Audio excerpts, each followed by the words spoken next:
Hello friends, कैसे हैं आप सब। आई होप लास्ट लेक्चर आप जो मेरा सर्कुलर वर्टिकल सर्कुलर मोशन पे था उसको आपने अच्छे से देखा होगा, समझा, सीखा होगा। उसके क्वेश्चंस भी किए होंगे। मैं आप लोग के क्वेश्चंस का वेट कर रहा हूँ, जिसमें किसी में आपको अगर दिक्कत हो तो।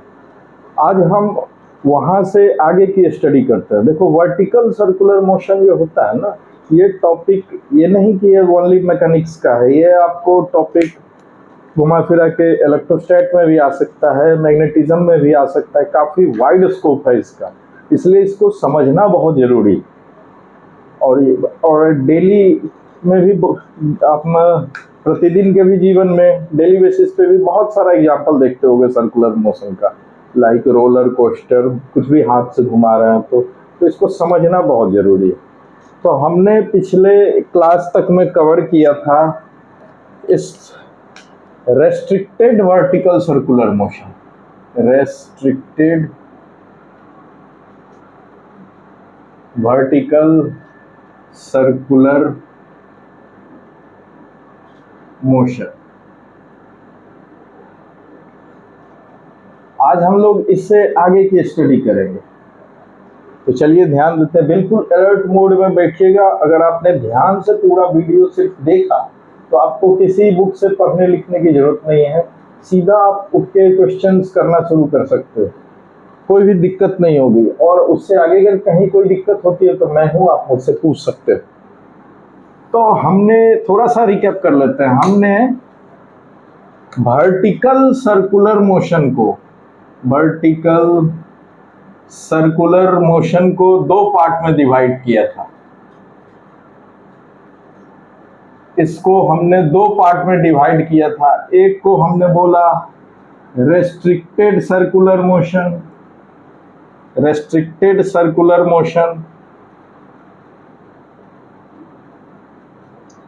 और इसी के दूसरे पार्ट को बोला नॉट रेस्ट्रिक्टेड बोलो या अनरेस्ट्रिक्टेड, रेस्ट्रिक्टेड सर्कुलर मोशन। अब ये रेस्ट्रिक्टेड सर्कुलर मोशन और नॉट रेस्ट्रिक्टेड सर्कुलर मोशन क्या है?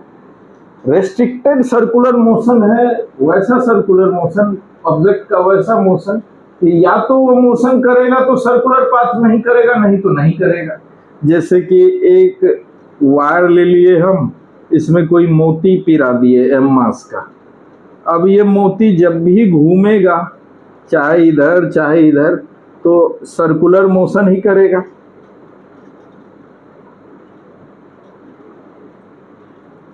या इसी का एक एग्जांपल ऐसा है कि हम एक लकड़ी का टुकड़ा बिल्कुल लाइट वेट का लेके एक मास लगा दिए। अब ये जब भी इसके अगेंस्ट घूमेगा तो सर्कुलर मोशन ही करेगा, नहीं तो नहीं करेगा।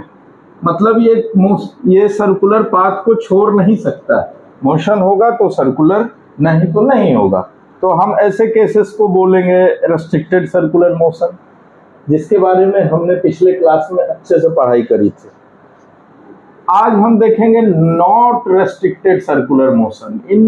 आपको इन दोनों में अंतर क्या है, तो आज का क्लास देखने के बाद आपको बिल्कुल अंतर समझ में आ जाएगा। तो चलिए शुरू करते हैं। पहले बेसिक अंतर समझते हैं। रेस्ट्रिक्टेड सर्कुलर मोशन में आपने क्या समझा कि मोशन होगा तो सिर्फ सर्कुलर होगा, नहीं तो नहीं होगा। इसमें ऐसा जरूरी नहीं, सर्कुलर मोशन भी हो सकता है। और जब सर्कुलर कंडीशन सर्कुलर मोशन को अलाउ ना करें, ऐसा कुछ हो जाए सर्कुलर मोशन को अलाउ ना करें, तो किसी और भी तरीके का मोशन हो सकता है। किस किस तरीके का मोशन हो सकता है ये आगे के इसी वीडियो में आगे हम समझेंगे। अब इसका एग्जांपल समझते हैं। मान लो एक रस्सी से हमने एक मास ले लिया, इसको घुमा रहे हैं इस तरह से, तो ये सर्कुलर मोशन कर रहा है। कब तक? जब तक ये रस्सी टाइट रहेगी। हो सकता है कोई एक ऐसा पॉइंट मिलेगा जहां पे ये ऊपर ना जाए, इस तरह से फिर नीचे आ जाए, इस सर्कुलर मोशन पूरा नहीं कर पाए। मतलब अगर रस्सी ढीली हो गई तो ये सर्कुलर मोशन में नहीं रहेगा। अब रस्सी कब ढीली होगी, कैसे ढीली होगी, कि और ढीली हो गई तो क्या होगा, ये सब हम आगे के इसी लेक्चर में आगे समझेंगे। तो इसके बारे में बस यही डिफरेंस है मेन, कि इसमें सर्कुलर मोशन जो होगा वो मोशन होगा तो सर्कुलर होगा, इसमें ऐसा जरूरी नहीं है। मोशन होगा तो सर्कुलर होगा, नहीं भी हो सकता है। तो यही समझेंगे हम लोग आज। और अब देखो रेस्ट्रिक्टेड सर्कुलर मोशन में क्या क्या हो सकता है, कैसा कैसा मोशन हो सकता है, ये हम पिछले लेक्चर बताएं, एक बार रिमाइंड कर लो। सर्कुलर, अगर रेस्ट्रिक्टेड सर्कुलर मोशन है तो या तो ये अपने पूरे पाथ को कंप्लीट करके सर्कुलर मोशन करेगा वर्टिकल, या फिर अगर कहीं पे इसकी कहीं भी टॉप पे जाने से पहले कहीं भी वेलोसिटी अगर जीरो हुई तो ये वापस आ जाएगा, फिर यहाँ पे ही वेलोसिटी जीरो हुई वापस। इसको कहते हैं ऑस्किलेट, ऑसिलेट करेगा इन दो पॉइंट्स के बीच, या तो ये होगा या ये होगा। ये भी एक सर्कुलर मोशन का ही, या तो पूरा सर्कुलर मोशन कंप्लीट करेगा या सर्कुलर मोशन के एक पार्ट को कंप्लीट करेगा, लेकिन जब भी मोशन करेगा तो सर्कुलर मोशन ही करेगा। ये तो रेस्ट्रिक्टेड को हो गया। आज हम लोग पूरा से देखते हैं नॉन रेस्ट्रिक्टेड सर्कुलर मोशन।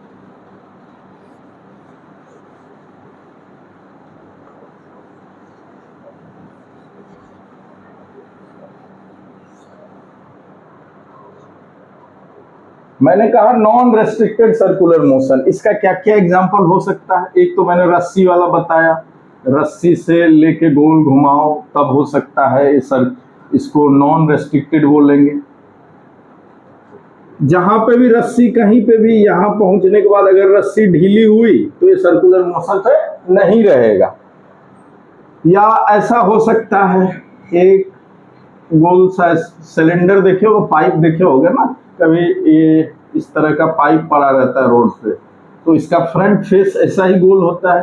इसमें हम कुछ डाल दें मास और ये घूम रहा है ऐसे। अब ये कब तक सर्कुलर मोशन करेगा, जब तक इसके कांटेक्ट में है। जहां कांटेक्ट छूटा, मान लो यहाँ आने के बाद कांटेक्ट छूट गया तो सर्कुलर मोशन नहीं रहेगा।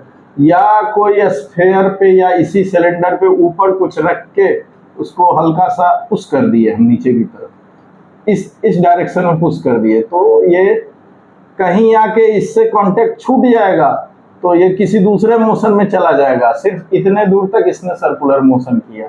इसमें अगर यहाँ तक छूट गया है तो सिर्फ इसने, या अगर मैंने यहाँ से छोड़ा था तो यहाँ तक मैं सर्कुलर मोशन किया। ये सारे हैं नॉन रेस्ट्रिक्टेड सर्कुलर मोशन, और इनके बारे में ही आप समझते हैं।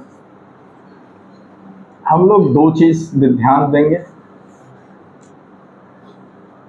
सर्कुलर मोशन पूरा पढ़ने में सिर्फ दो ही चीज ध्यान देना है, एक फोर्स कैसे कैसे लग रहा है, दूसरी इसकी वेलोसिटी। हॉरिजॉन्टल सर वेलोसिटी भी ना बोलो, स्पीड बोलो।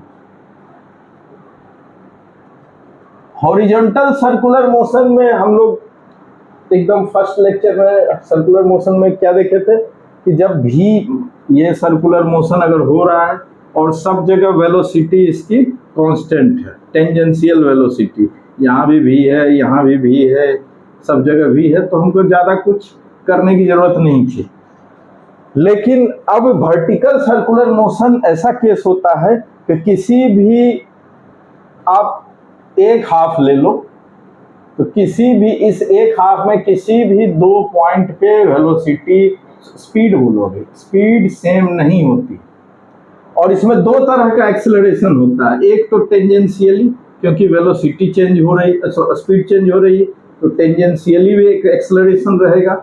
एक मान लो इस पॉइंट पे u है इसकी वेलोसिटी और इस पॉइंट पे v है, तो एक्सेलरेशन हो जाएगा v माइनस यू बाय जो टाइम लगा, ये इसको टेंजेंशियल एक्सेलरेशन बोलेंगे। और एक होता है डायरेक्शन, जो लगातार, क्योंकि लगातार डायरेक्शन चेंज होने की वजह से एक वेलोसिटी बनती है, जो कि अगर कांस्टेंट वाले केस में, सब जगह वेलोसिटी अगर कांस्टेंट हो, उस केस में क्या होता था, v स्क्वायर बाय आर। अभी भी v स्क्वायर बाय आर ही होता है, लेकिन सिर्फ उस इंस्टेंट पे, मतलब अगर हम इस सर्कुलर मोशन को परपेंडिकुलर दो पार्ट में डिवाइड करें और यहाँ से यहाँ जाने में कहीं भी दो पॉइंट पे कभी भी दो पॉइंट पे ये V square by R same नहीं रहेगा, क्योंकि वेलोसिटी चेंज हो रही है। तो ये जो एक्सलरेशन होता था वी स्क्वायर बाय आर, ये होता था किस वजह से? वेलोसिटी के डायरेक्शन में जो चेंज हुआ, डायरेक्शन में चेंज होने के कारण एक एक्सलरेशन प्रोड्यूस होता था जो toward centre V square by R. Horizontal या अगर ये भी सब जगह कांस्टेंट है तो सब हमेशा यही वैल्यू होती थी, लेकिन ये अब हर जगह हर जगह इसकी स्पीड अब डिफरेंट है, हर जगह इसका स्पीड डिफरेंट है। तो अब जिस जगह की बात करेंगे ना, सपोज यहाँ पे बी है, मान लो वी डैश यू डैश बोले, तो अब इस जगह पे एक्सेलरेशन इसका हो जाएगा यू डैश स्क्वायर।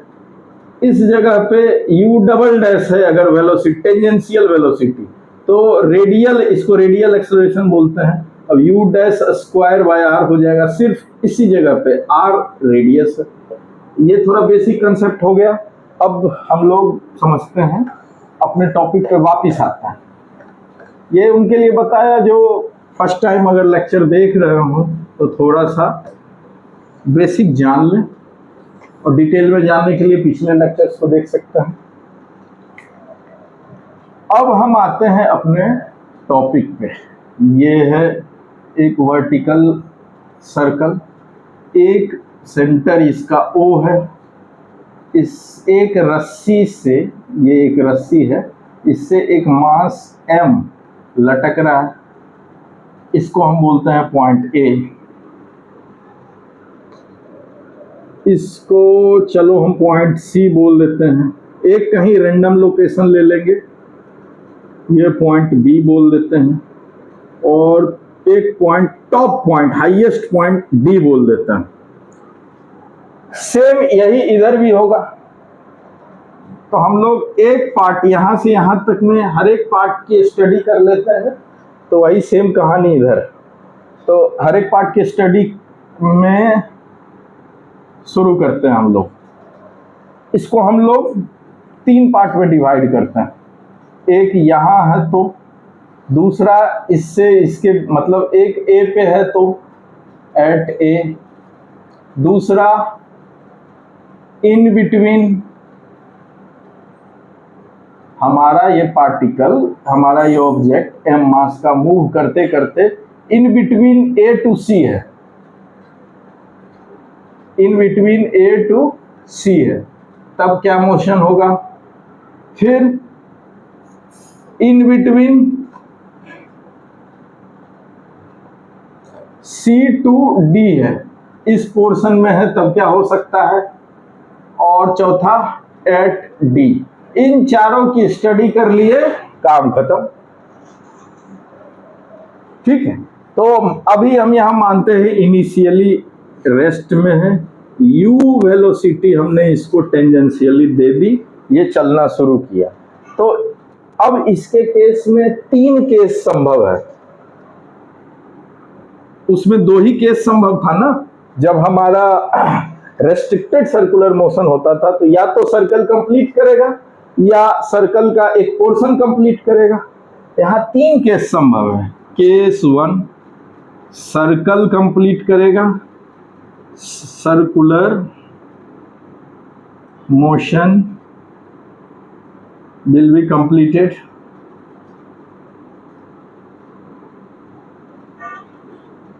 या तो ये पूरा यहां तक जाके फिर वापस आएगा, ये केस हो गया, सर्कुलर मोशन कंप्लीट करेगा। दूसरा केस हो सकता है ये ए से सी के नीचे यहां तक कहीं पहुंचने, सी से थोड़ा ही पहले कहीं पे इसकी ये जो टेंजेंशियल वेलोसिटी बोलते हैं भी, ये 0 हो जाए, तो यहीं से वापस लौट आएगा। यहां से फिर अपने बराबर यहां तक आएगा, फिर इधर जाएगा, फिर इधर जाएगा। यानी कह देते हैं ये O टू C, ओ सी जो कि इसके सेंटर का भी पोजीशन है, ओ सी सेंटर का भी पोजीशन है, ये सेंटर वाली लाइन है। ओ सी के नीचे ये ऑसिलेट करेगा, ऑसिलेट बिलो सेंटर। सेंटर के नीचे ये ऑसिलेट करेगा। एक पूरा कर लिया, एक सेंटर के नीचे। अब ये हम बताएंगे कि सेंटर के ही नीचे क्यों ऑसिलेट करेगा, ऊपर क्यों नहीं। केस 3 अब एक बनेगा कि चलो सेंटर से ऊपर तो चला गया, लेकिन अब इसमें इतनी ताकत नहीं बची है कि ये डी तक पहुंच पाए, यानी यहां तक पहुंच गया। थर्ड केस में यहां इससे ऊपर चला गया, लेकिन इसमें इतनी ताकत अब नहीं बची, इसमें इतना स्पीड नहीं बचा, या और भी टेंशन नहीं बचा इस रस्सी में, रस्सी स्लैक हो गई, तो ये सर्कुलर मोशन छोड़ देगा। Ceases its circular motion in between C to D। यही 3 केस बन सकते हैं इसके। या तो मोशन कंप्लीट करे, दूसरा सेंटर के बिलो ऑसिलेट करे, ऐसे ऐसे घूमे, तीसरा सेंटर से ऊपर तो जाए लेकिन इस पॉइंट को क्रॉस ना कर पाए, तो यहीं से ये सर्कुलर मोशन छोड़ देगा। यही 3 केस बन सकता है, और इन 3 केसों को बहुत अच्छे से समझते हैं। एकदम अटेंटिव हो के अब आगे मेरी हर बात सुनिएगा।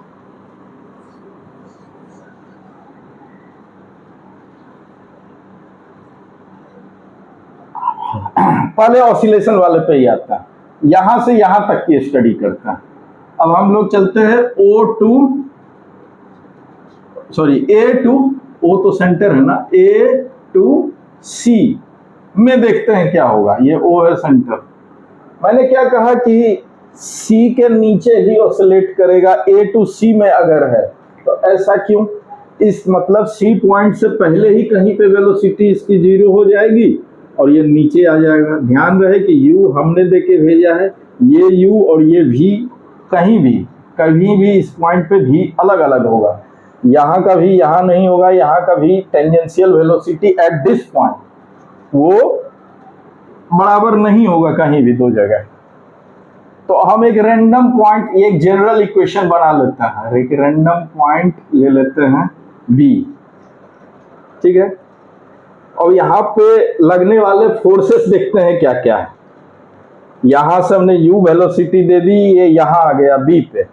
सपोज ये यहां से थीटा एंगल बनाया, इस पे क्या क्या फोर्स लग रहा है? एक इसका वेट लग रहा है mg, एक इस रस्सी में टेंशन लग रहा है T, ठीक, और कोई फोर्स नहीं, यही 2 फोर्स लग रहा है।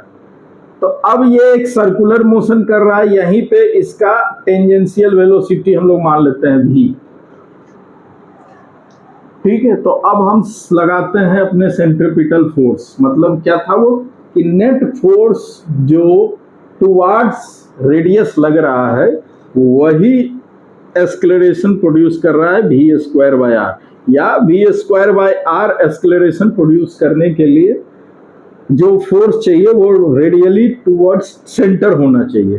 तो अब देखो ये थीटा है तो ये भी थीटा होगा, 2 पैरेलल लाइन है, तो ये mg cos थीटा इसका एक कंपोनेंट इधर होगा और mg sin थीटा टेंजेंशियली होगा, mg sin थीटा कंपोनेंट इधर होगा। अब हम रेडियली देखते हैं, सेंटर की तरफ लगने वाला फोर्स क्या क्या है? T, इसको थोड़ा सा अपोज कर रहा है mg cos थीटा, और यही नेट फोर्स है टुवर्ड सेंटर, और जो नेट फोर्स टुवर्ड सेंटर है यही एक्सेलरेशन प्रोड्यूस कर रहा है v²/r। अब इसके मास से इसको मल्टीप्लाई कर देंगे, Newton second law, force is equal to ma। तो ये एक इक्वेशन बन गया हमारा। ये टेंजेंस इस आगे बताए भी हैं, सेंट्रीपिटल फोर्स बस वो फोर्स होता है कि एक्सटर्नल जो भी फोर्स इस पे जो भी फोर्स लग रहा है, चाहे वो नॉर्मल रिएक्शन हो, अगर किसी के कांटेक्ट में होता तो टेंशन हो गया, मास हो गया, इसका वेट हो गया, इन सब का जो कंपोनेंट टुवर्ड सेंटर काम कर रहा है वही सेंट्रीपिटल फोर्स है और वही ये एक्सेलरेशन प्रोड्यूस कर रहा है। अब ये ध्यान रखना, ये v²/r जो हम लिखे सिर्फ इस पॉइंट पे वो एक्सेलरेशन है, आगे किसी पॉइंट पे या पीछे किसी पॉइंट पे वेलोसिटी इसका v का वैल्यू चेंज हो जाएगा, तो ये भी वो वाला v होगा हम जिस पॉइंट पे एनालिसिस कर रहा है। वर्टिकल सर्कुलर मोशन के क्वेश्चंस करने में या इसकी स्टडी में ये चीज हमें हमेशा ध्यान रखना चाहिए कि किसी भी सर्कल के एक हाफ में किसी भी दो पॉइंट पे इसकी स्पीड सेम नहीं होती है। तो हम जिस पॉइंट पे हैं, जिस पॉइंट का एनालिसिस कर रहे हैं, हम उसी के स्पीड को देखते हैं। तो इस पॉइंट पे हमारा न्यूटन लॉ से ये आ गया। अब अगर हम इसको लिखते हैं T is equal to mv² by r plus mg cos theta, ठीक। अब ये थीटा हम कहे सी पॉइंट से नीचे, तो थीटा कितना हो गया एंगल, यहाँ 0 बढ़ता बढ़ता बढ़ता ये 90 तक, यानी थीटा एंगल हमारा 0 to 90 है।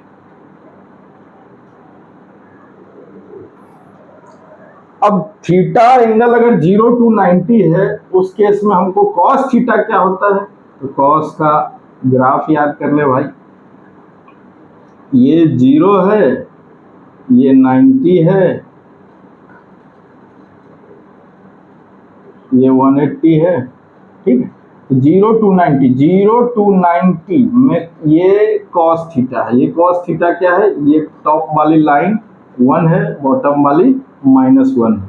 तो हमारा कॉस थीटा का वैल्यू क्या है, पॉजिटिव बोल सकते हैं, 0 to 1 पॉजिटिव, यानी ये वैल्यू पॉजिटिव आया।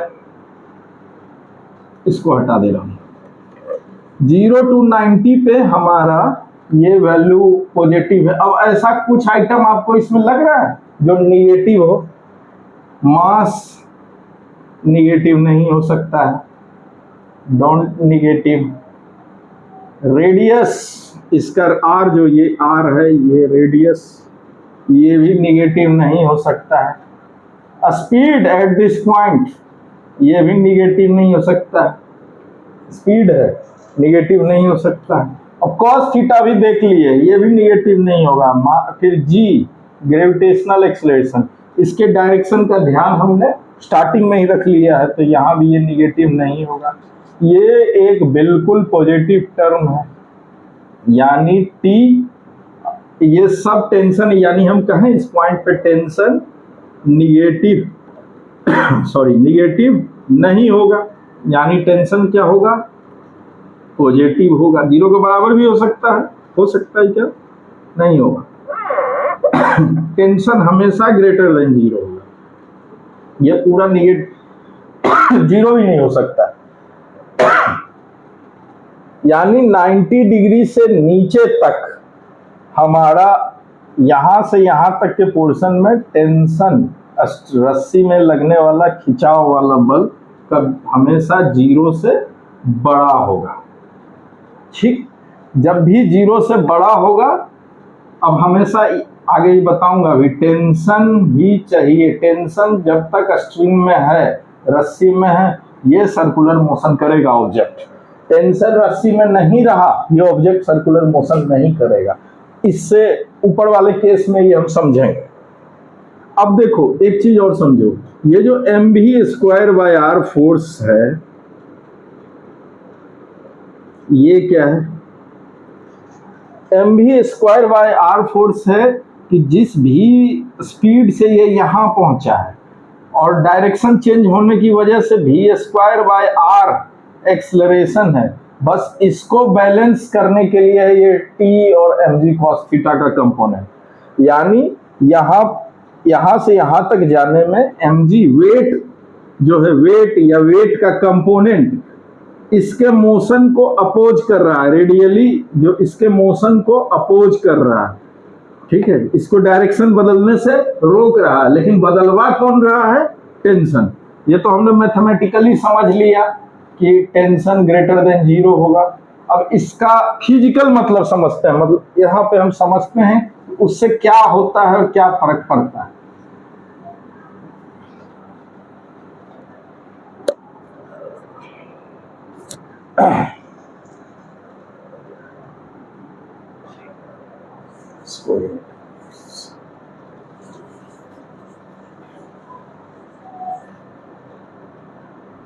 ये हमने लिया, ये सेंटर O है, ये हमारा लोएस्ट पोजीशन है A, ये बोल दिए थे हम लोग C, ये बोल दिए D, और कोई रेंडम पोजीशन पे भी हमारा यहाँ से M मास को हमने U वेलोसिटी दी।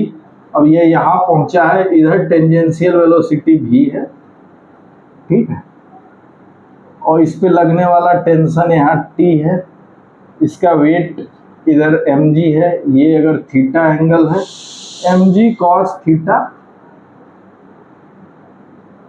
mg cos थीटा अभी क्या कर रहा है, इसके सर्कुलर मोशन को अपोज कर रहा है। क्यों?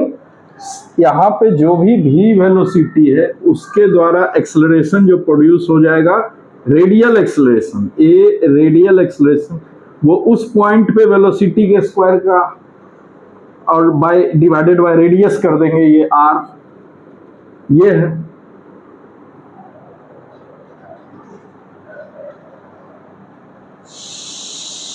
ठीक है, तो अब हम ये समझते हैं कि टेंशन ही है जो ये फोर्स अपोज कर रहा है उसको भी रोक रहा है, और ये v square by r radial acceleration को पैदा करने या इसको बैलेंस करने के लिए जो फोर्स चाहिए वो भी यही टेंशन दे रहा है। इसको मास, ऑब्जेक्ट का मास जो m है उससे इसको अगर हम गुना कर दें तो इस रेडियल एक्सेलरेशन को बैलेंस करने वाला फोर्स चाहिए, तो वो भी वो टेंशन ही दे रहा है। यानी इसके नीचे कभी भी रस्सी ढीली नहीं होगी, टेंशन हमेशा ग्रेटर देन 0 रहेगा। अब ठीक है, टेंशन रस्सी में है, रस्सी ढीली नहीं होगी, लेकिन इसका ये मतलब नहीं है कि ये हम कह सके कि इसको क्रॉस कर गया। इसको क्रॉस करने के लिए एक वैल्यू चाहिए, भी का उतना सफिशिएंट वैल्यू चाहिए कि इसको क्रॉस कर जाए, और वो भी का वो वैल्यू यहाँ से डिसाइड होगा कि हमने कितना u दिया था। तो ये हम देखेंगे और समझेंगे भी आगे। या चलो जनरल इक्वेशन खींच के इसको बता ही देता हूँ कि कितना u कितना इनिशियल वेलोसिटी चाहिए, ठीक है। मान लेते हैं हम पिछले यहाँ पे पोटेंशियल एनर्जी 0 है ग्राउंड के लेवल पे। पिछली क्लास में मैंने ये अच्छे से बताया था कि हम कहीं भी पोटेंशियल एनर्जी 0 माने फर्क नहीं पड़ता है, जो मन में है जहाँ पे इच्छा करे मान लो, उसके हिसाब से कैलकुलेशन सही होनी चाहिए, आंसर बिल्कुल सही आएगा। तो अब हम एक सबसे पहला इक्वेशन यहाँ पे निकालते हैं, टेंशन इज इक्वल टू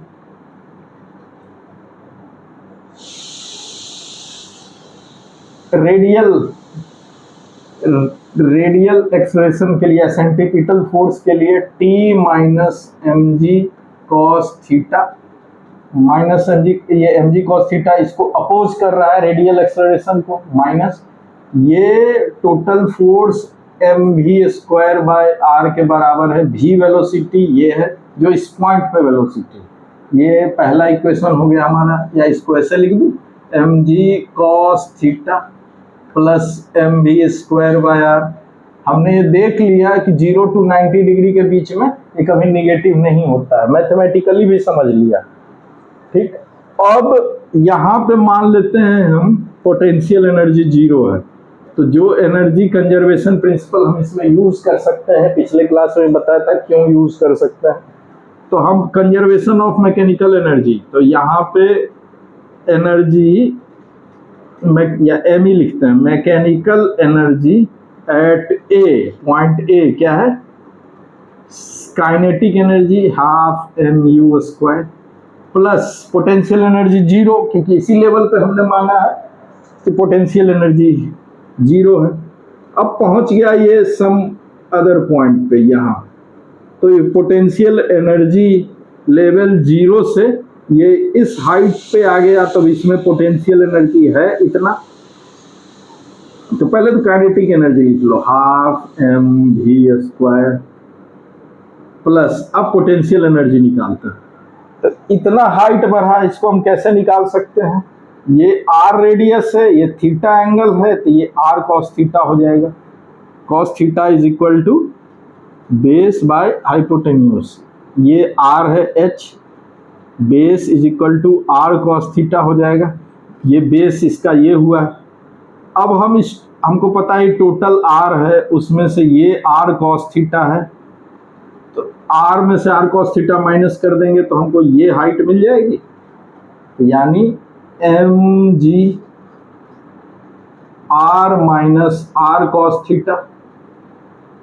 इतना ही ऊपर गया तो कंजर्वेशन ऑफ एनर्जी यूज कर लिए, यहाँ की एनर्जी और यहाँ की एनर्जी बराबर होगी। इससे हम लोग भी निकालते हैं, यहाँ पे वेलोसिटी क्या है, एम एम एम कैंसिल कर दो, ये 2 भी हटा देते हैं, ये 2 हटा दो, ये 2 हटा दो, यहाँ पे इंटू 2 से मल्टीप्लाई कर दो। सॉल्व कर लोगे खुद से हो जाएगा। U square is equal to लिखें v square plus 2g R 1 minus cos theta. ठीक, अब इससे लिखते हैं हम लोग v square is equal to u square minus 2g R 1 minus cos theta. अब ये भी स्क्वायर को हम लोग यहाँ पुट कर देते हैं, क्योंकि ये भी यहाँ की वेलोसिटी यही है, तो इससे हमें टेंशन आ जाएगा, हम टेंशन निकालना चाह रहे हैं। तो T is equal to M G cos theta plus M into ये equation v square M by R कर लो बाहर, वी स्क्वायर की जगह ये पूरा डाल देते हैं, U square minus 2g R 1 minus cos theta.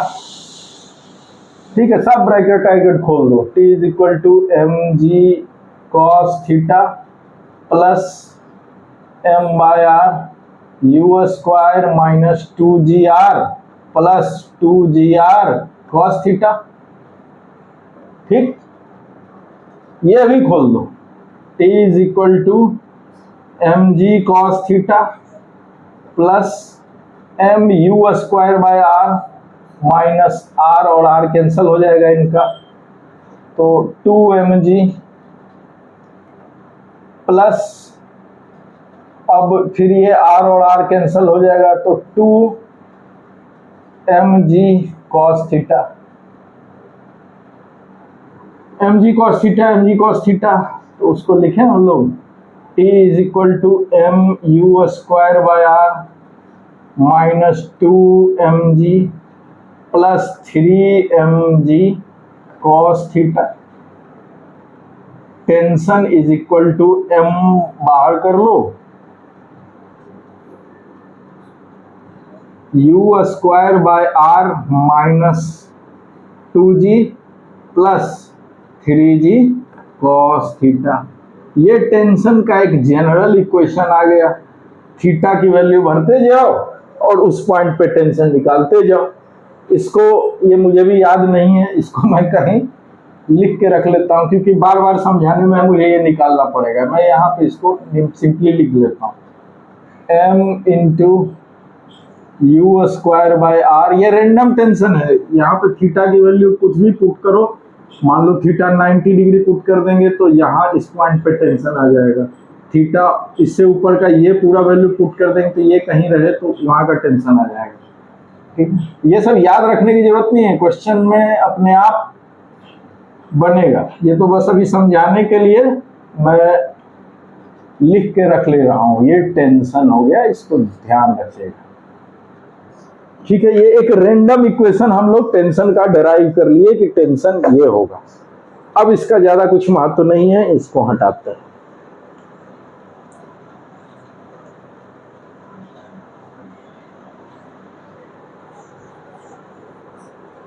तो ऑसिलेशन वाला केस हमने देख लिया। ऑसिलेशन वाला केस को हमने समझा कि यहाँ पर अगर इतनी वैल्यू, इसके स्पीड नहीं बची है कि ऊपर जा सके, या यहीं कहीं इससे पहले अगर 0 हो गया तो वापस आ जाएगा। और ये हम समझ गए कि यहाँ से यहाँ तक आने में टेंशन कहीं 0 नहीं होगा, वो मैंने निकाला, टेंशन हमेशा ग्रेटर देन 0 ही आएगा, यहां से यहां तक में, ए से सी तक में। अब देखते हैं कि कहीं पे भी 0 हो गया, ठीक है, भी 0 हो गया तो ये ऑसिलेट करना शुरू कर देगा इसी के बीच में। तो एनर्जी कंजर्वेशन, एनर्जी वाला हम लोग क्या निकाले थे, ये यहाँ पे पोटेंशियल एनर्जी 0 मान के निकाले थे ना, ये फिर से लगा लेते हैं, ½ mu² is equal to mg r minus r cos theta plus ½ mv²। अब हम कहते हैं कि इससे नीचे ही कहीं पे भी 0 हो गया, मतलब ऊपर जाने की इच्छा इसकी बची नहीं। तो अब क्या होगा, भी 0 हो गया, वापस लौटना शुरू हो जाएगा। तो अब हम इससे निकालते हैं, ये निकाल के देखते हैं कि कितना हम लोग स्पीड से फेंके कि यहां से ये लौट के आना शुरू कर दे, ठीक है। अब यहाँ पे भी 0 हो गया एनर्जी में, तो इसको हटा दो, ये बच गया, ये m कैंसल कर दो, यानी u² is equal to 2gr लिखे, 1 minus cos theta, r common कर लिया, यानी 1 minus cos theta is equal to u² by 2gr लिखें।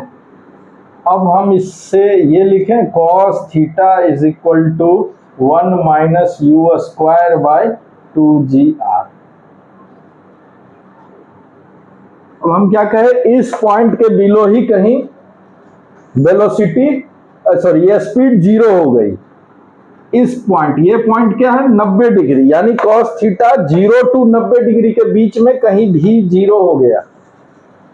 ये भी जो इस तरफ था ये 0 हो गया, उसको हमने शुरू में ही उसकी काइनेटिक मतलब हमने ले लिया कि भी अगर इनके बीच में ही 0 कहीं हो गया तो इस पॉइंट पे मैंने जो काइनेटिक एनर्जी थी इसकी mv², इसको नेग्लेक्ट कर दिया क्योंकि भी 0 हो गया।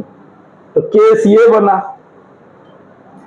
अब देखो ये 0 टू 90 डिग्री के बीच में, यानी थीटा एंगल हमारा 0 से 90 के बीच में, उस टाइम कॉस थीटा क्या होता है, पॉजिटिव। ये 0 और 90 पे, 0 पे सॉरी, ये थीटा जब 0 है तो कॉस थीटा 1, थीटा जब 90 है तो कॉस थीटा 0। एग्जैक्ट 90 भी नहीं जाएगा, उससे हल्का नीचे, यानी हमेशा ये पॉजिटिव रहेगा।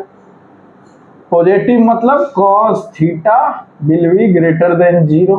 कॉस थीटा ये आया है 1 minus u² by 2gr greater than 0, ठीक है। इसको सॉल्व करते हैं, तो इसको लिखें 2gr minus u² by 2gr greater than 0। अब हम जब इनइक्वालिटी के भी मेरे लेक्चर्स हैं इसी चैनल पे अपलोडेड, वो प्लेलिस्ट पूरा देख सकते हैं, समझ सकते हैं कि जब तक हम नीचे वाले टर्म का साइन के कंफर्म ना हो कि ये हमेशा पॉजिटिव होगा या ये हमेशा निगेटिव होगा, तब तक हम क्रॉस मल्टीप्लिकेशन से बचते हैं, ठीक है। क्योंकि इसका साइन भी अगर कहीं चेंज हो रहा है तो ये साइन चेंज हो जाता है। तो अब हम देख रहे हैं इसमें 2 भी हमेशा पॉजिटिव, 2 तो पॉजिटिव ही है, g पॉजिटिव है और ये r रेडियस है, ये भी -1 -2 तो रेडियस नहीं हो सकता, ये सब पॉजिटिव टर्म है, तो इनका मल्टीप्लिकेशन भी पॉजिटिव ही होगा। तब हम जब इसके इस टर्म के लिए पूरी तरह से ये जानते हैं कि ये जब भी होगा पॉजिटिव ही होगा, तो इसको ले जाके हम लोग इधर गुना कर सकते हैं, क्रॉस मल्टीप्लाई कर सकते हैं। क्रॉस मल्टीप्लाई 0 से किए तो खत्म हो गया, ये बच गया ये। अब इस टर्म को इधर ले जाते हैं या इसको इधर ले जाते हैं, तो 2gr ग्रेटर देन u², यानी u² लेस देन 2gr, यानी u लेस देन √2gr। देखो ये मास से इंडिपेंडेंट है। ये क्या है, ये u जो हमने निकाला लेस देन 2g_r ये क्या है, ये यहाँ पे इनिशियली पोजीशन पे दिया गया वो स्पीड है जिससे हमने इसको आगे की ओर पुश किया, टेंजेंशियली पुश किया। तो ये वैल्यू अगर √2g_r से छोटा है तो भैया ये c तक नहीं पहुंचेगा, c से पहले ही इसका वेलोसिटी 0 हो जाएगा और ये ऑसिलेट करने लगेगा।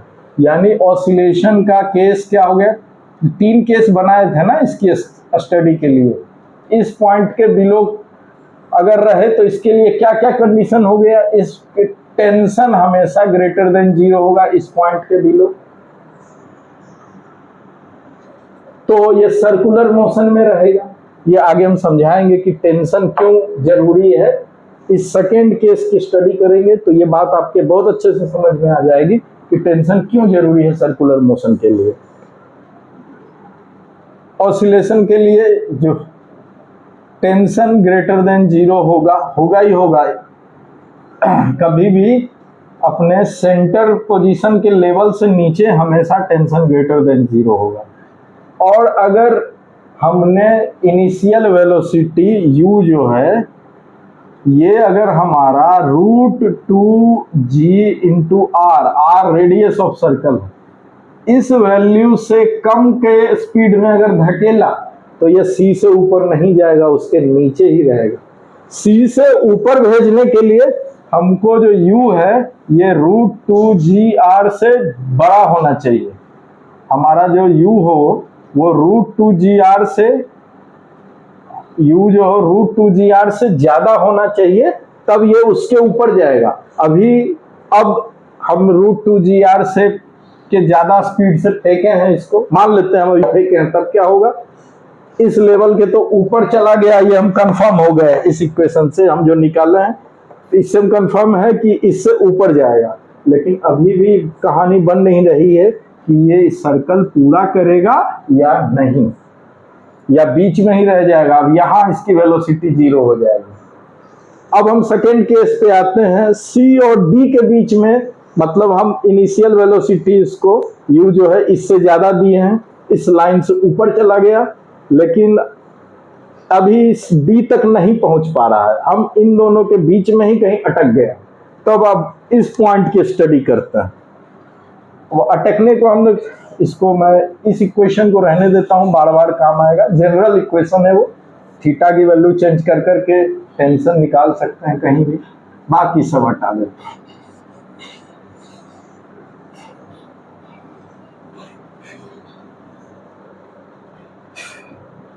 अब फिर से लिए हम अपना सर्कल,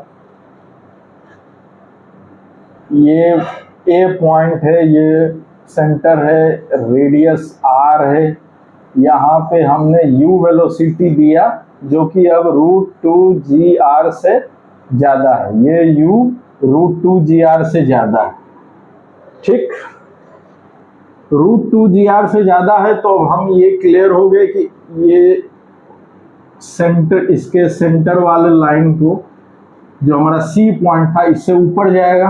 अब ये D वाला पॉइंट, अब हम मान रहे हैं, इस केस की स्टडी करते हैं कि D को क्रॉस ना करे, इसी के बीच में रह जाए, तब क्या होगा।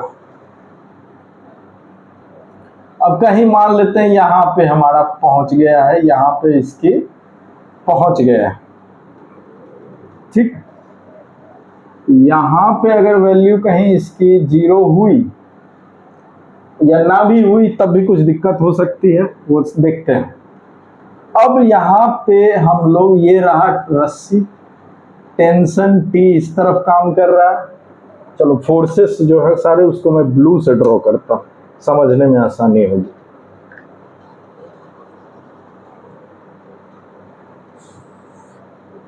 टेंशन अब T लग रहा है, मास इसका अब नीचे लग रहा है, ठीक, और अब थीटा एंगल, चलो आसानी के लिए ज्यादा एंगल हो रहा है, इधर से पकड़ते हैं कि अपवर्ड पोजीशन से थीटा एंगल बनाया है, ये थीटा है तो ये भी थीटा है। अब भैया ये समझो, टुवार्ड सेंटर लगने वाला फोर्स क्या है, T + mg cos theta is equal to, यहां पे मान लेते हैं इसकी वेलोसिटी v है, mv स्क्वायर बाय r। यहीं पे सारी कहानी छुपी हुई है। टेंशन इज इक्वल टू क्या आ गया, mv square by r minus mg cos theta. अब देखो यहां पे जो वेलोसिटी v है, यहां से यहां तक के मोशन के दौरान हमने क्या देखा था, वेट अपोज कर रहा था सर्कुलर मोशन को। सर्कुलर मोशन के लिए फोर्स चाहिए इस तरफ, इसको अपोज कर रहा था, लेकिन जैसे इस पॉइंट से ऊपर उठा, अब मास का एक कंपोनेंट mg cos थीटा टुवार्ड्स सेंटर ही, इसमें हमेशा यहां से यहां तक में ये आउटवर्ड लग रहा था, हमें वो फोर्स चाहिए जो टुवार्ड सेंटर लगे, वही mv स्क्वायर बाय r के बराबर होता है। अब ये क्या हो रहा है, यहाँ पे इसका कंपोनेंट, वेट का कंपोनेंट भी टुवार्ड सेंटर ही काम कर रहा है, यानी अब ये दो फोर्स मिलके सेंटीपीड उतना उस वैल्यू को बैलेंस कर रहे हैं जितना इस radial acceleration v square by r को बैलेंस करने के लिए चाहिए। अब क्या है कहानी, mg cos थीटा तो अब सपोर्ट कर रहा है इसके सर्कुलर मोशन को ही। mg cos, सोचो जरा, mg cos theta circular motion को सपोज कर रहा है, इस केस से ये ऐसे अलग है, क्या हो सकता है, अगर ये इस तरह से है तो क्या हो सकता है, हमने अभी तक क्या देखा था कि टेंशन ग्रेटर देन 0 चाहिए स्ट्रिंग टाइट रखने के लिए, और स्ट्रिंग टाइट रहेगा तभी सर्कुलर मोशन को ये ऑब्जेक्ट, ये मास m जो मास है, ये सर्कुलर मोशन में रहेगा। अगर स्ट्रिंग टाइट नहीं है तो ये सर्कुलर मोशन में नहीं रहेगा, मतलब यहाँ पे इतनी वेलोसिटी है अब इसकी कि ऊपर नहीं जा पा रहा है, ठीक, वो रीजन हो गया कि ऊपर नहीं जा पा रहा है, ये केस हो सकता है, या फिर बहुत ज्यादा वेलोसिटी है। चल दोनों केस समझाऊंगा, थोड़ा सा दिमाग से खुद सोचो कि क्या संभव है, क्या हो सकता है।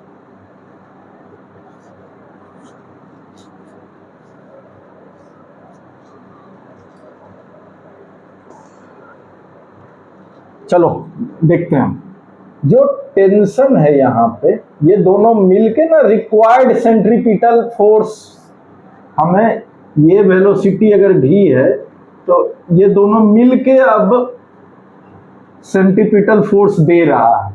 क्या हो कि अब mg cos थीटा ही इतना सफिशिएंट है, वेलोसिटी इतनी कम हो गई कि mg cos थीटा वाला कंपोनेंट ही है इतना सफिशिएंट जो टुवार्ड्स इस तरफ वो टुवार्ड्स रेडियस वो फोर्स पैदा कर सके जितना जरूरी है।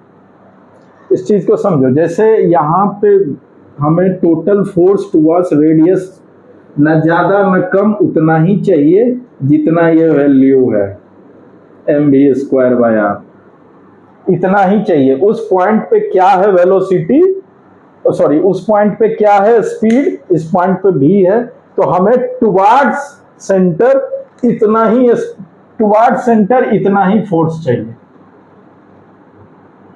ना इससे ज्यादा और ना इससे कम। अब इससे ज्यादा होगा तो क्या होगा, इससे कम होगा तो क्या होगा, ये भी बताता हूं। अब ये बताता हूं, हमें इतना ही फोर्स चाहिए जितना जरूरत है। जरूरत कितना है हमें फोर्स का, mv स्क्वायर बाय r। अब ये फोर्स इसका वेट है, कम ज्यादा नहीं हो सकता। अब वेट जो mg cos थीटा है, वेट का कंपोनेंट जो अब टुवार्ड्स सेंटर लग रहा है, वही सफिशिएंट है इसके लिए।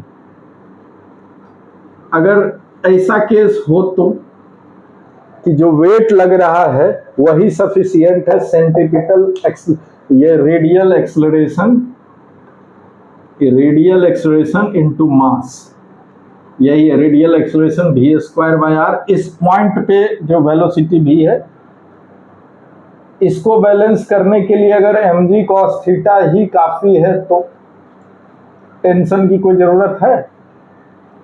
इस इक्वेशन में देखो,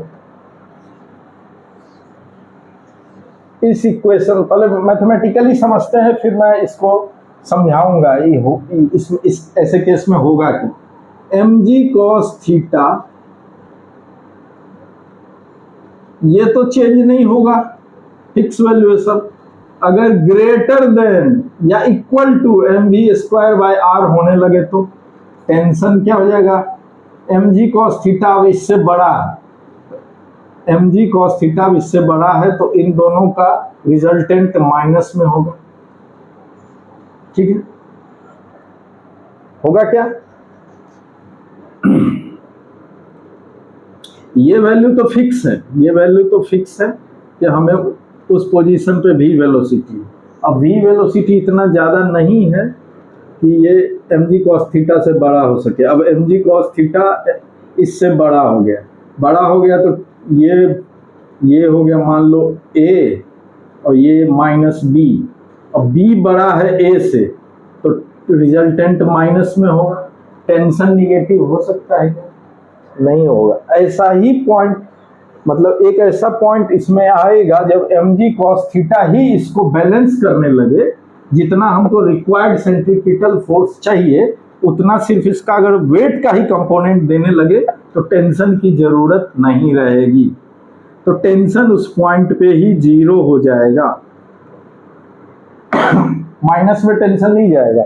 जहां पे mg cos थीटा ही mg cos थीटा ही mv square by R acceleration इसको बैलेंस करने लगे इस सेंट्रीपिटल फोर्स को, तो टेंशन हो जाएगा जीरो। जैसे ही टेंशन हो जाएगा जीरो, फिर रस्सी हो जाएगी ढीली, स्लैक हो जाएगा रस्सी। ये रस्सी क्या हो जाएगी? ये इस पॉइंट पे रस्सी ऐसे ढीली हो जाएगी, ढीली पड़ जाएगी। अब ढीली पड़ने के बाद क्या होगा? रस्सी अगर हो गई ढीली तो अब इस पे एक्सेलरेशन एक ही लग रहा है g टुवर्ड्स, अब ये अपने वेट के ही कारण मोशन करेगा, लेकिन जिस वेलोसिटी पे रस्सी ढीली पड़ जाएगी ये v रहेगा इस तरफ कहीं टेंजेंशियली v, ये v मतलब mg cos थीटा जहां पे इसको बैलेंस कर लिया mv square by R, tension की जरूरत नहीं है, रस्सी पड़ गई ढीली। टेंशन की जरूरत नहीं है तो रस्सी हो गई ढीली। रस्सी हो गई ढीली के बाद क्या हो जाएगा कि सिर्फ इस पर एक्सेलरेशन लगेगा डाउनवर्ड, अपने ही वेट के कारण ट्रेवल करेगा। तो याद करो मेरे काइनेमेटिक्स के लेक्चर में मैंने प्रोजेक्टाइल मोशन के बारे में पढ़ाया था कि यहाँ से अगर कुछ चीज को हम फेंकें u वेलोसिटी से और इस पे सिर्फ ये अपने वेट के कारण ट्रेवल कर रहा है, तो ये प्रोजेक्टाइल मोशन, इसके बारे में बहुत डिटेल में बताया। तो देखो यही केस यहाँ हो रहा है कि एक इस तरफ हम v वेलोसिटी से फेंका गया, सिर्फ अपने वेट के कारण mg वेट लग रहा है इस पे या g एक्सेलरेशन हो रहा है, तो ये मूव करेगा एज प्रोजेक्टाइल, कुछ ऐसा होगा। मतलब इससे ऊपर रस्सी हो गई ढीली, रस्सी हो गई ढीली, तो ये ऐसे है प्रोजेक्टाइल की तरह चलेगा। कब तक प्रोजेक्टाइल की तरह चलेगा? जब तक रस्सी फिर टाइट ना हो जाए। जैसे ही रस्सी टाइट हो गई, जिस मान लो ये यहाँ से ये रस्सी ढीली हो गई, ये प्रोजेक्टाइल की तरह आया, यहाँ से टेंजेंशियल v वेलोसिटी और ये ग्रेविटेशनल एक्सेलरेशन कारण ये प्रोजेक्टाइल मोशन किया। कब तक? फिर यहाँ इस पॉइंट पे पहुंचने पे इसकी रस्सी हो गई टाइट, फिर से ये सर्कुलर मोशन में आ जाएगा। ये टेंशन जैसे ही इसमें आया, टेंशन की कोई वैल्यू आई, तो ये अपने आप फिर से प्रोजेक्टाइल मोशन करना शुरू कर देगा। तो अभी हमने क्या देखा कि वेलोसिटी कम होते होते होते होते होते इतना कम हो गया कि टेंशन हो गया जीरो, रस्सी पड़ गई ढीली, वहीं से काम तमाम इसका। ये सर्कुलर मोशन में ना रह के प्रोजेक्टाइल मोशन में आ गया, तब तक जब तक रस्सी फिर से टाइट ना हो जाए। रस्सी टाइट, उस टाइम जो इस तरफ की मान लो यहाँ पहुंचा है, इस तरफ का अगर जो भी वेलोसिटी हो प्रोजेक्टाइल से कैलकुलेट कर सकते हैं, उस वेलोसिटी से, इनिशियल वेलोसिटी से ये फिर सर्कुलर मोशन करना शुरू कर देगा, वो उस इनिशियल स्पीड से। तो ये एक केस हो गया। और क्या हो सकता है?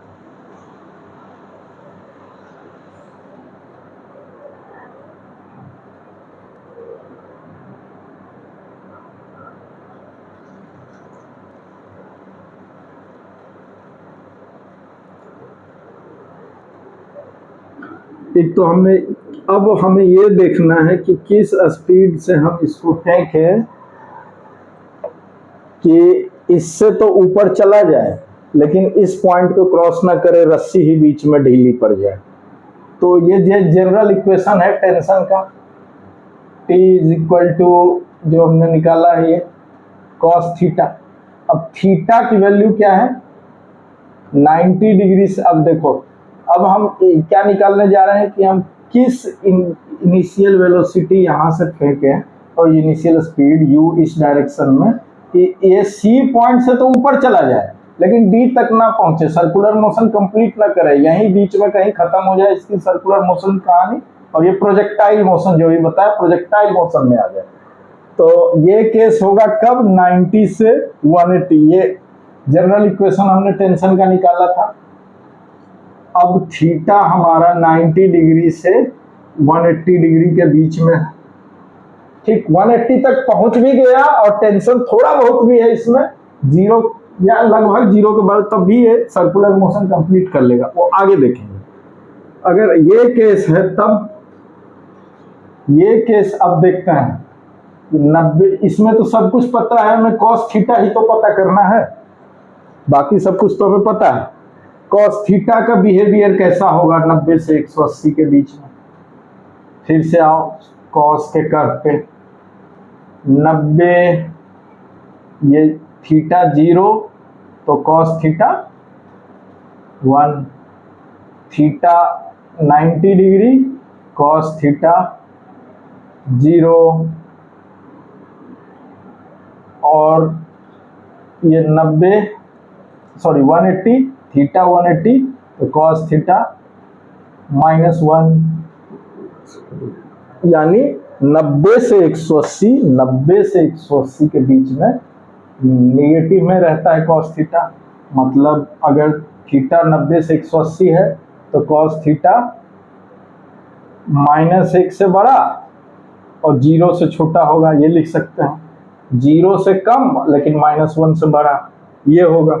अब ये केस में अगर ऐसा है 90 से थीटा हमारा 180 के बीच में है, ये जनरल एंगल, तो क्या होता है? टेंशन 0 हो जाता है। यही केस है ना कि टेंशन mg cos थीटा ही सफिशिएंट होता है इसका सेंट्रीपिटल फोर्स प्रोवाइड करने के लिए।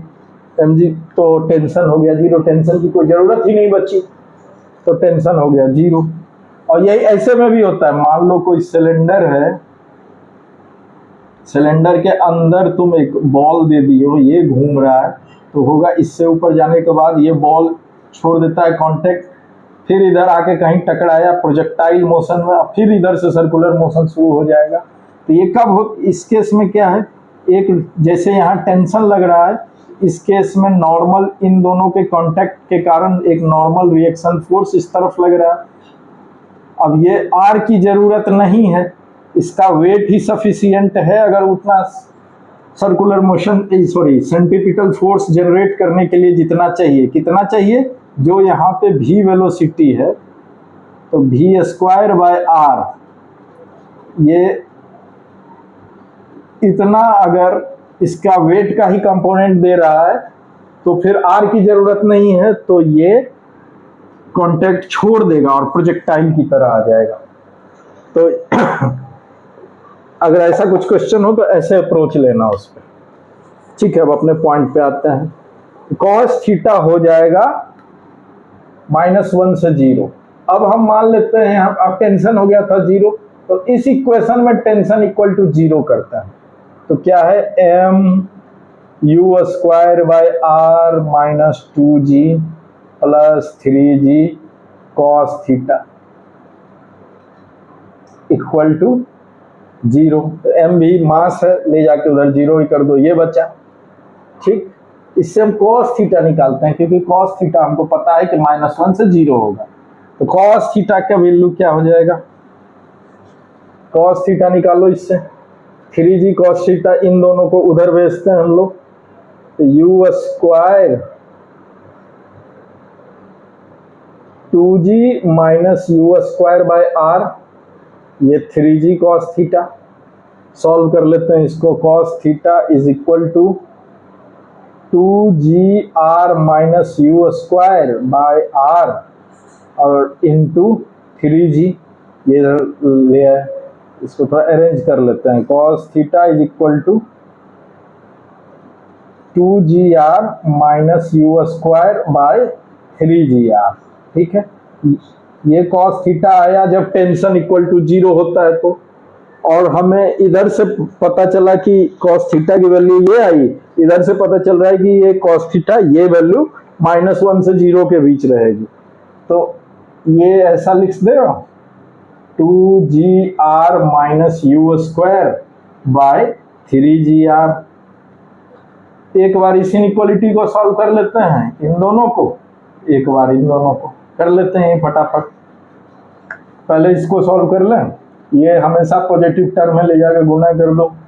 तो 2gr minus U square less than 0, तो 2gr less than you square, यानी सॉरी, अब u ग्रेटर देन √2gr। देखो वो अपने आप वो ऐसा केस निकल के आ रहा है।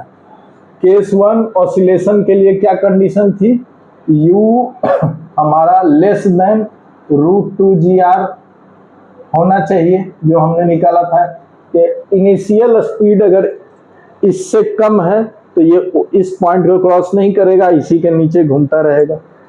अब यहाँ पे क्या आया, पहला केस, u तो √2gr से बड़ा होगा, इससे ऊपर जाएगा, इस वेलोसिटी से बड़ी है तो इससे ऊपर जाएगा। ये इनइक्वालिटी हमें ये बताया कि ये स्पीड रिक्वायर्ड है इस पॉइंट को क्रॉस करने के लिए। अब इसको सॉल्व कर लें, इन दोनों को सॉल्व करके ये आया, इन दोनों को सॉल्व करें तो इसको लिखें 2gr माइनस यू स्क्वायर, इसको इधर ले जाकर गुना कर देते हैं, ग्रेटर देन -3gr,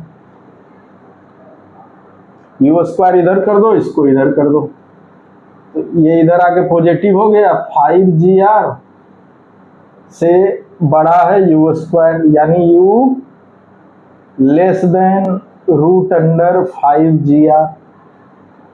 दो केस आया कि इससे और इसके बीच में रहने के लिए u हमारा इससे तो बड़ा होना चाहिए, √2gr से कम होगा तो इससे नीचे ही रह जाएगा, देख चुके हैं। √2gr से बड़ा होना चाहिए तो इसके ऊपर जाएगा, लेकिन टॉप पॉइंट को क्रॉस नहीं करेगा, इसके बीच में ही रहेगा, यानी √5gr से कम होना चाहिए। अब इसको भी हम लोग मिटा लेते हैं।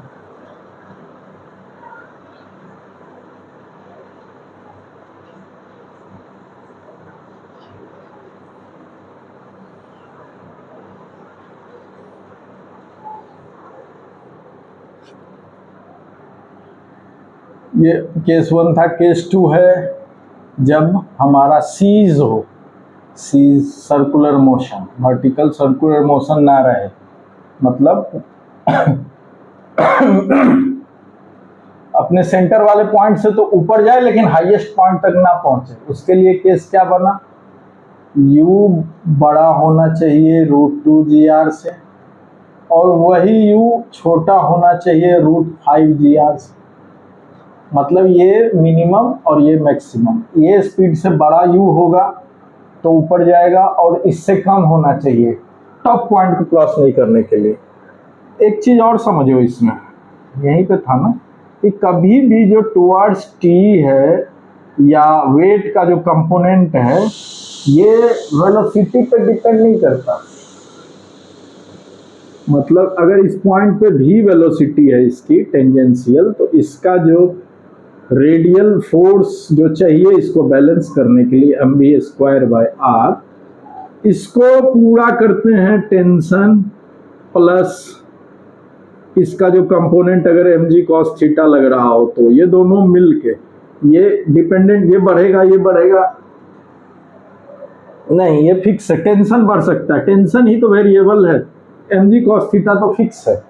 ठीक है, कब तक बैलेंस करेगा? मान लो इतना, एक तो हम तो मिनिमम स्पीड ले लिए, अगर इसकी स्पीड बहुत तेज हो, यानी भी बहुत बहुत तेज कर दी है हम स्पीड, तो mv²/r भी बहुत बहुत बड़ा हो जाएगा। टेंशन क्या एक लिमिट है, mg cos थीटा का एक लिमिट है, उससे आगे नहीं बढ़ेगा। तो जब बहुत तेज कर देंगे तो क्या हो जाएगा, जब टेंशन इसके सेंट्रीपिटल फोर्स को जितना चाहिए इतना चाहिए नहीं, ये दोनों मिलके भी नहीं दे पाएंगे, तो ऐसे पॉइंट पर रस्सी जाएगी टूट, और ये जो ऑब्जेक्ट है ये छोड़ देगा सर्कुलर मोशन। फिर टेंजेंशियल जिस पॉइंट पर टूटा, जैसे ही रस्सी टूटा टेंशन खत्म, वो फिर प्रोजेक्टाइल मोशन में आ जाएगा, अपने अंडरवेट निकल जाएगा बाहर। उसी तरह ऐसे भी अगर अंदर में बॉल, सिलेंडर के अंदर ये बॉल घूम रहा है इस तरह से गोल गोल,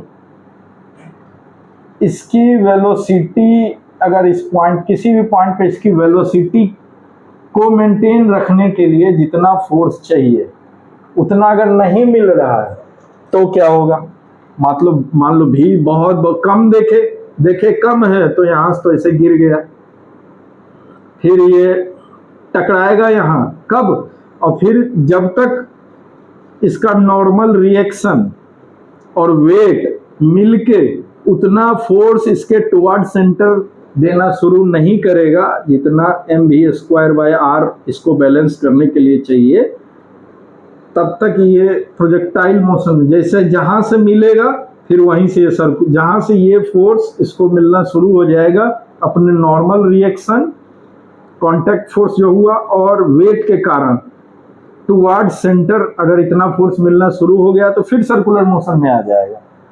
अब यहाँ पे भी अगर ये अंदर का बॉल बहुत तेज घूम रहा है, बहुत तेज घूम रहा है, इतने वेलोसिटी, इसका स्पीड बहुत बहुत ज्यादा है, तो ऐसे केस में क्या होगा, जो इसका नॉर्मल रिएक्शन r है और वेट का जो कंपोनेंट है mg, ये दोनों मिलके भी इस स्पीड के कारण जो mv²/r जनरेट हो रहा है वो नहीं दे पा रहे हैं r प्लस mg का जो कंपोनेंट है cos थीटा लेट से, ये दोनों मिलके भी अगर इसको बैलेंस नहीं कर पा, इसका तो एक लिमिट है, उस लिमिट के बाद ये बढ़ेगा नहीं, लेकिन mv²/r अगर इनसे बहुत बहुत ज्यादा है तो ये भी कांटेक्ट छोड़ देगा, आर्क हो जाएगा खत्म, ये तब सीधा प्रोजेक्टाइल की तरह स्ट्रेट लाइन की तरफ भागेगा, फिर यहाँ से कहीं यहाँ टकराएगा, फिर कहीं यहाँ टकराएगा, ऐसा चलेगा, बाहर तो जा नहीं सकता इससे। अब ये टकरा के फिर इसकी स्पीड कम होगी, स्पीड कम हो गया, इतना कम हो गया कि फिर ये r plus mg cos theta का वैल्यू किसी भी पॉइंट पे मिलके अगर इसको बराबर कर दे रहा है, जिस भी पॉइंट पे है उस पे स्पीड अगर v² है, इसको बराबर कर दे रहा है, तो फिर से सर्कुलर मोशन में कंटिन्यू कर लेगा। मतलब स्पीड कम हो तब भी छोड़ देगा, स्पीड ज्यादा हो तब भी सर्कुलर मोशन छोड़ देगा, बहुत ज्यादा हो कि ये इसका सेंट्रीपिटल फोर्स उसको नहीं मिल रहा है, जितना सेंट्रीपिटल फोर्स चाहिए ये नहीं मिल पा रहा है तब भी छोड़ देगा। या इस केस में क्या होगा, रस्सी से अगर बंधा हो, ये है आपका, रस्सी से बंधा हो तो रस्सी टूट जाएगी, निकल जाएगा ये बाहर।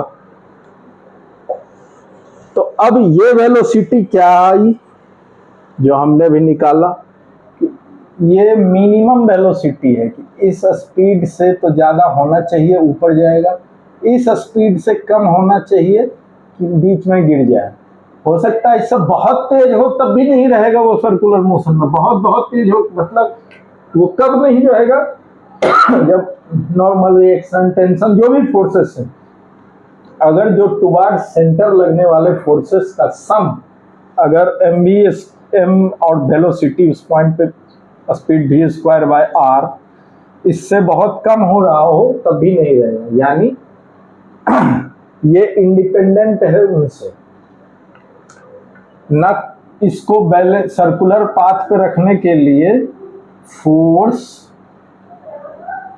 Towards centre must be equal to this. इससे अगर कम भी हुआ तब भी वो सर्कुलर, अगर जो फोर्स टुवर्ड सेंटर लग रहा है ये इससे कम हुआ तब भी वो सर्कुलर मोशन में नहीं रहेगा, ये अगर कम हुआ इससे तो सर्कुलर मोशन में नहीं रहेगा, ये फोर्स अगर बहुत ज्यादा भी हुआ इससे तब भी सर्कुलर मोशन में नहीं रहेगा। तो सर्कुलर मोशन में रखने के लिए फोर्स टुवर्ड सेंटर मस्ट ये होना चाहिए, और ये होना चाहिए कब, जब जो रस्सी जिसके साथ ये घूम रहा हो नॉर्मल, जैसे अगर टेंशन है इसमें, टेंशन या नॉर्मल रिएक्शन जहां वो जीरो हुआ इसके पाथ को छोड़ देगा। सर्कुलर मोशन का ये बड़ा एक स्पेशल कंडीशन है वर्टिकल सर्कुलर मोशन के लिए। देखो दो केस हम लोग समझ लिए कि इस पॉइंट से नीचे रहे, इसके लिए इतनी वेलोसिटी चाहिए, इस दौरान टेंशन क्या होता है, टेंशन रहता है रस्सी में। सर्कुलर मोशन के लिए भी मस्ट है भैया, सर्कुलर मोशन के लिए टेंशन जीरो नहीं होना चाहिए फॉर सर्कुलर मोशन। ये इससे थोड़ा सा अंतर उसमें था, रेस्ट्रिक्टेड वाले में तो पाथ से नहीं निकल सकता था, तो हम लोग क्या कहते थे टॉप पॉइंट पे वेलोसिटी जीरो से बड़ा होना चाहिए। वो अभी देखते हैं, इस बारे में भी बताऊंगा।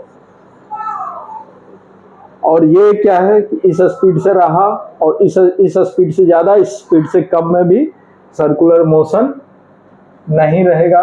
और इस केस में क्या होगा, टेंशन जीरो हो जाएगा, रस्सी स्लैक हो जाएगी, टेंशन जीरो हो जाएगा और रस्सी ढीली हो जाएगी। या अगर कांटेक्ट पे चल रहा है तो नॉर्मल रिएक्शन, कांटेक्ट पे चल रहा हो तो ये कांटेक्ट छूट जाएगा सरफेस से, कांटेक्ट लेफ्ट फ्रॉम सरफेस। अब आते हैं तीसरे कि मिनिमम किस वेलोसिटी से हम फेंके, दोनों को देखते हैं, टेंशन क्या रहेगा और मिनिमम वेलोसिटी क्या चाहिए। अब हम आते हैं एट डी पॉइंट पे, ए था, सी था, ये डी था, बी तो हम लोगों ने रैंडम पॉइंट बनाया था, कहीं भी बीच में हो उससे टेंशन निकाला था। इसी से अब हमें बी पॉइंट पे ये पता करना है कि मिनिमम किस स्पीड से हम, मिनिमम किस यू से नीचे से फेंके कि ये बी को क्रॉस कर ले, मतलब ये पूरा सर्कुलर मोशन कर ले। तो सर्कुलर मोशन अब ये तो रस्सी है, तो ठीक है, यहां पहुंचा तो ये जो फोर्स यहाँ पे सपोज वेलोसिटी भी है, ठीक, भी वेलोसिटी है टेंजेंशियली। अब इसका टेंशन टी भी नीचे की तरफ लग रहा है और वेट भी mg नीचे की तरफ लग रहा है, तो सीधा t plus mg is equal to mv square by r, r radius है, r ये होना चाहिए, t plus mg equal to mv square by r होना चाहिए।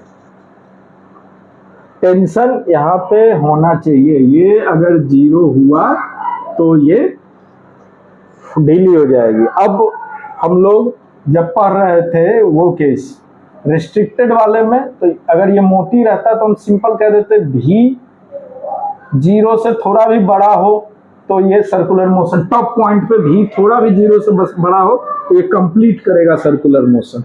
यहाँ पे वो केस नहीं चलेगा, क्यों? क्योंकि अगर स्लैक करता हुआ भी इस पॉइंट से इसे निकले यहाँ, तो यहाँ से अगर कहीं सेलेक्ट करता हुआ भी इस पॉइंट पे निकले तो भी 0 से ज्यादा है, लेकिन सर्कुलर मोशन तो नहीं कर रहा। ठीक है, अब इसी इक्वेशन में डालते हैं। ये तो ठीक है, देखिए इसी इक्वेशन में अब हमारा थीटा, ये एंगल था ना, ये बढ़ते बढ़ते थीटा 180 डिग्री हो गया।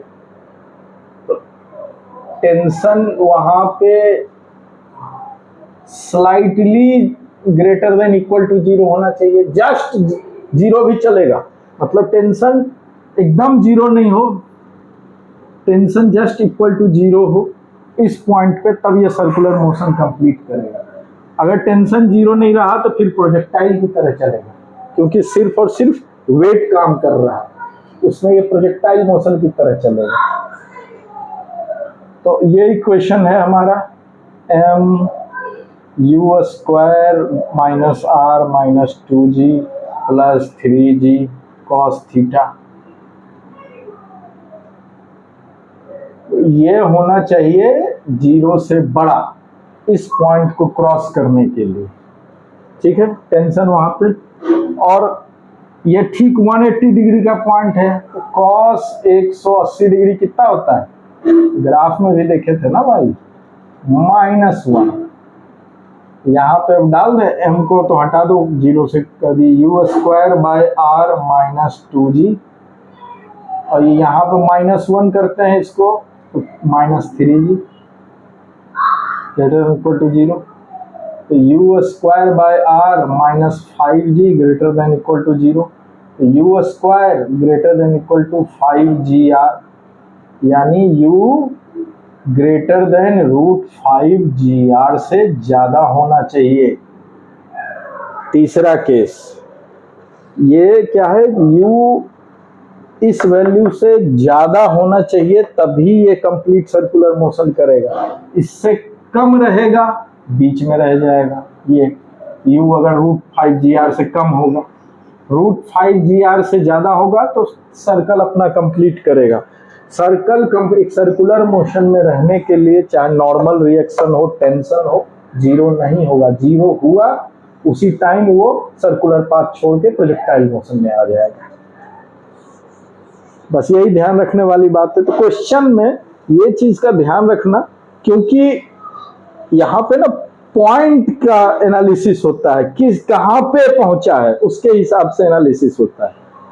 तो हमें क्वेश्चन से थोड़ा सा ये इसका केयरफुल रहना पड़ेगा कि किस पोजीशन पे पहुंचा है। तो थर्ड केस हम था जो circular motion complete, circular motion, vertical circular motion complete करने का केस क्या हुआ, अगर हम नीचे से उसको वेलोसिटी दिए हैं ग्रेटर देन √5gr, और टेंशन क्या होगा, ये भी 0 तो नहीं होगा, 0 से बड़ा होगा।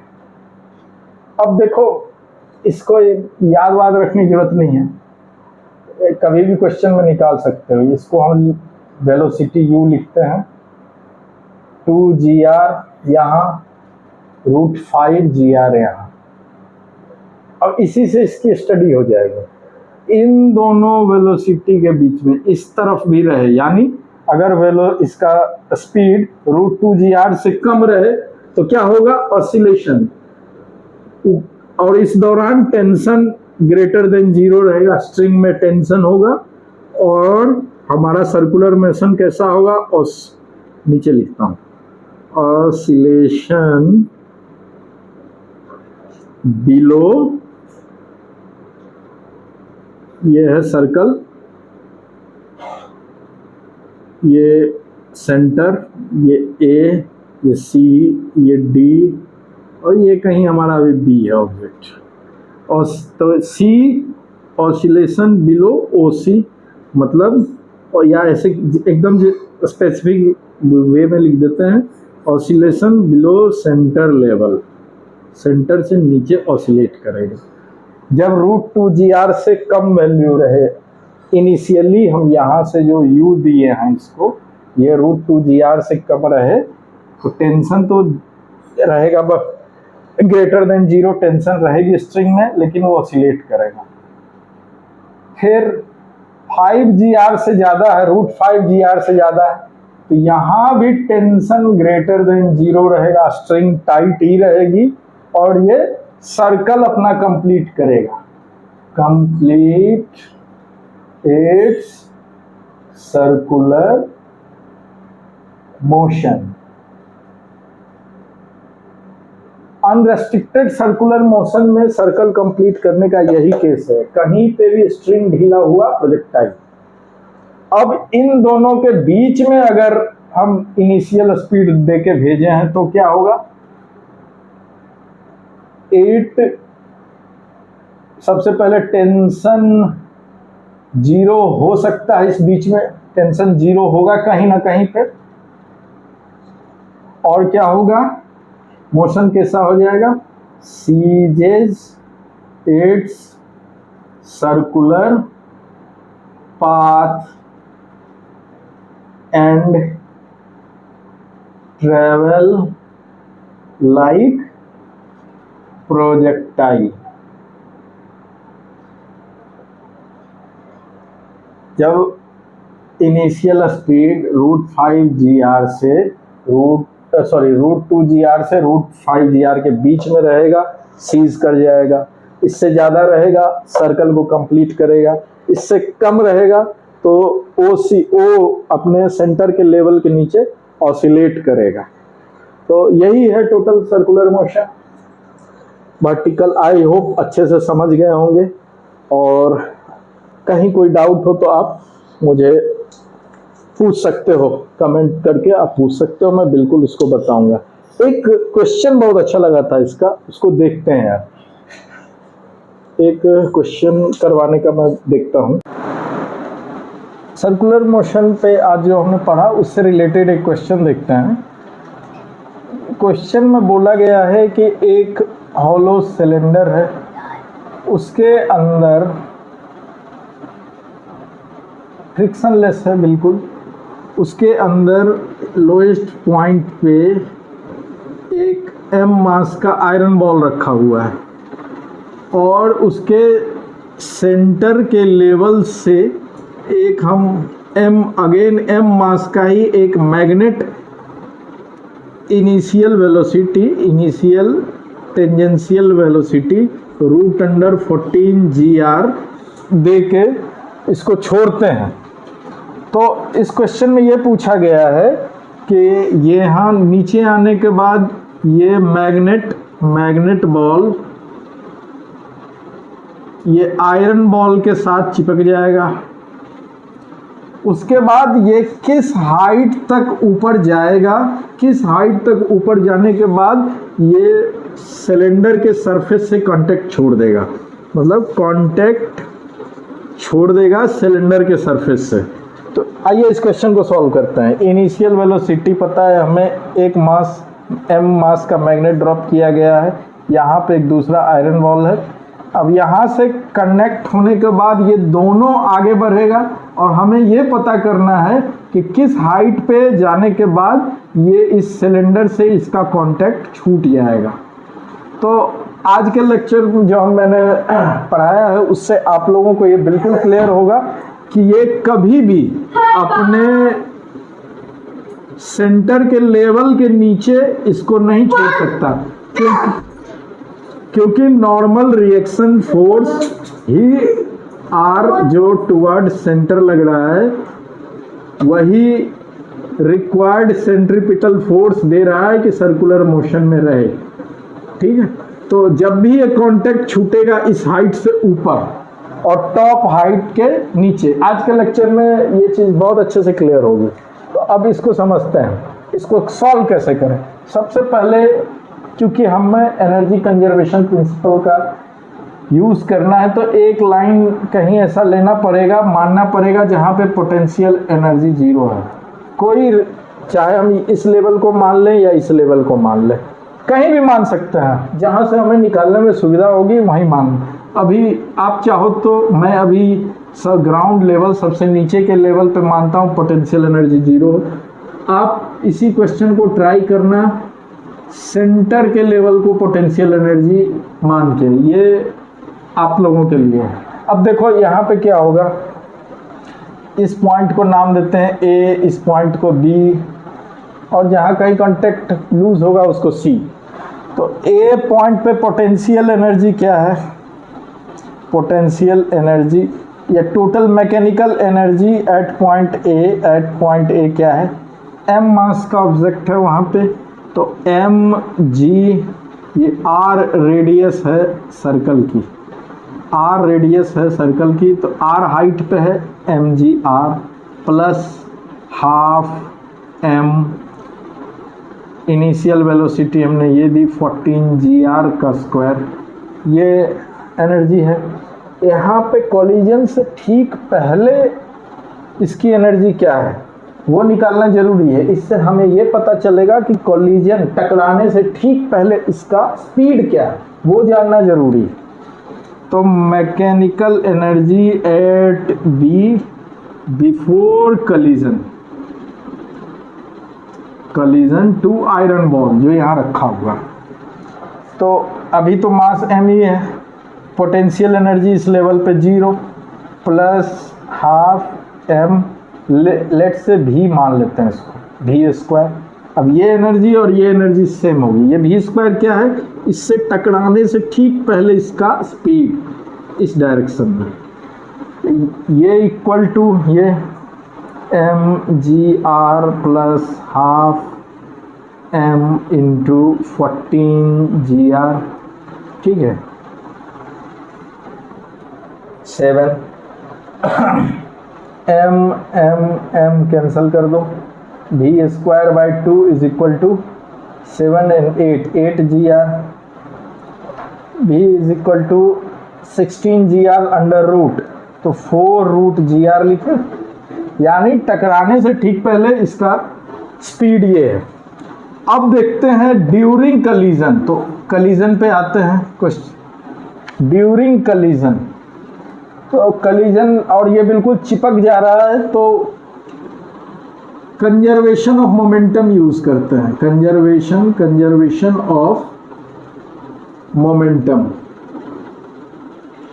तो मोमेंटम बिफोर कलीजन, ये ए वाला पार्टिकल है m मास का, ये बी वाला आयरन, ये मैग्नेट, ये बी वाला आयरन बॉल है m मास का, ये कलीजन से पहले इसका स्पीड है v, इसका स्पीड है 0, v ये है वैल्यू।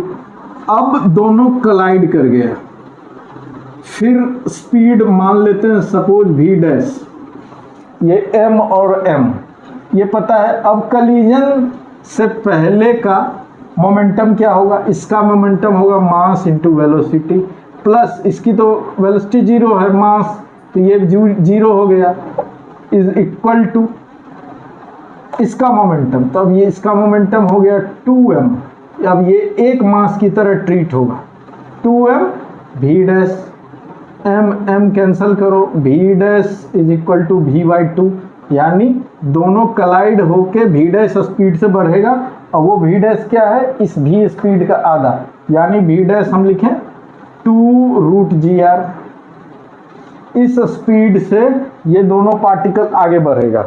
अब हमें ये थ्योरी से पता है, हम जानते हैं कि सेंटर से नीचे ये छोड़ेगा नहीं कांटेक्ट, जब भी छोड़ेगा सेंटर लेवल से ऊपर और हाईएस्ट पॉइंट के बीच में, ठीक है।